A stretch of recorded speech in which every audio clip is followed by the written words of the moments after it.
What's up guys? I'm gonna take you through my second warm-up session to put on YouTube, and this time I'm gonna use some of my resistance bands that I made a huge video about.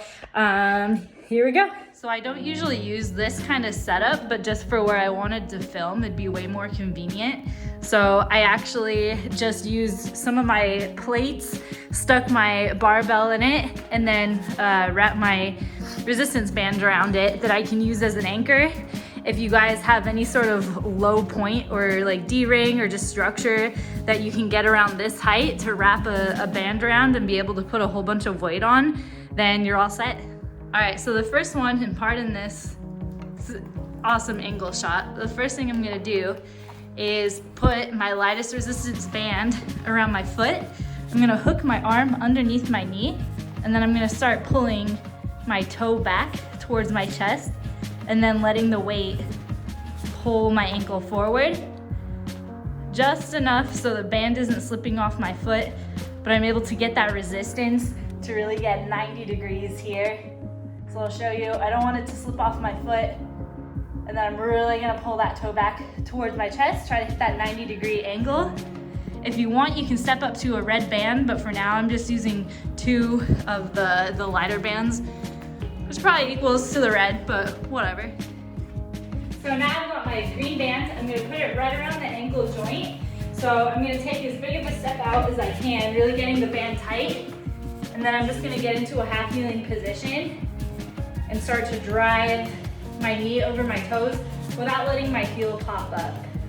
Another thing that you can do is really watch your hips. So instead of going into a huge back extension and reaching forward, see if you can tuck your hips under a little bit and then drive. You also get a little bit of stretch in your hips too. You can either pulse back and forth here or just hold for about 30 seconds to a minute each side, depending on how much time you have.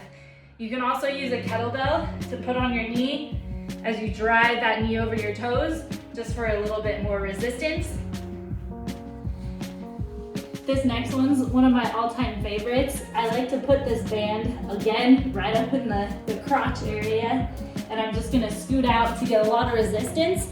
I'm just going single leg. You can also put the band around your whole waist, like a belt, but I really like this one because it singles out kind of one side.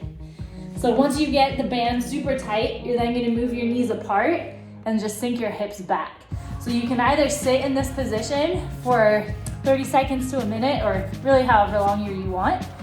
But I also like to push my hips forward and then really let the band pull my hips back, and I can contract back and forth, still keeping that band tight around my hips. You can always adjust, just bringing them forward, letting it pull them back, and then switch sides. Another variation that I really like is the split frog. So just the same position, only now you're gonna straighten out one leg and push your hips back, let the weight or the band pull you. And you can see I'm trying to keep this foot flat on the ground. If you can't do that, you can just point your toe up towards the ceiling, and it's your choice. So you can go back and forth all the way up, then actively push those hips back, and you can feel another stretch down the inside of your thigh. So these two definitely my favorites when I'm trying to kind of loosen up my hips a little bit. This next one's also good for the hip flexors, a little bit easier to set up. You still want to get the green band as close or as high up on your hip as you can. And now, if you can see my other foot, I'm gonna put that on my weights, so I have something to push my foot up against. I'm gonna straighten that leg, and now pull my knee to my chest. So the band should be pulling your hip downwards, as we're also really flexing that hip by hugging our knee to our chest. So the more tension you can create here, the better. So this next one, I always recommend to people who have some sort of patellar tendonitis or shin splint issues. What you're gonna do using the green band is put it on one knee. You can either do one at a time or both. I'm gonna do one right behind the knee and then walk back. You can bend your knees just a little bit so we're not super locked out. And all you're gonna do is let it pull your knee forward and then straighten that leg. So you are gonna lock it just for a second, more so by just pushing your knee back, bringing that heel down towards the ground. And it's basically, you can go for reps or amount of time.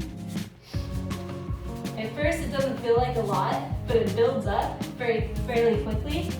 So I always tell people to start small, and then as they keep doing this exercise, see if they can build a threshold to just go for a little bit longer. This next one I like to use if you've had any rotator cuff issues or if you just need a little bit more help getting your shoulders warmed up. So using this, I'm gonna sit flat on the ground, legs are straight. I'm then gonna use both of my easiest bands. These are the yellows if you can see them. And I'm just gonna put them around my wrists or up on the middle of my hands and over the thumbs. So I'm gonna try to achieve 90-degree elbow bend, and I'm just gonna press straight up. So the further up you get, the more resistance it might feel like the bands are pulling your hands towards the barbell or your anchor point. So the goal here, I don't want to be super lean back and I don't want it to pull me forward. So I want to try to maintain this posture even as I drive my arms up.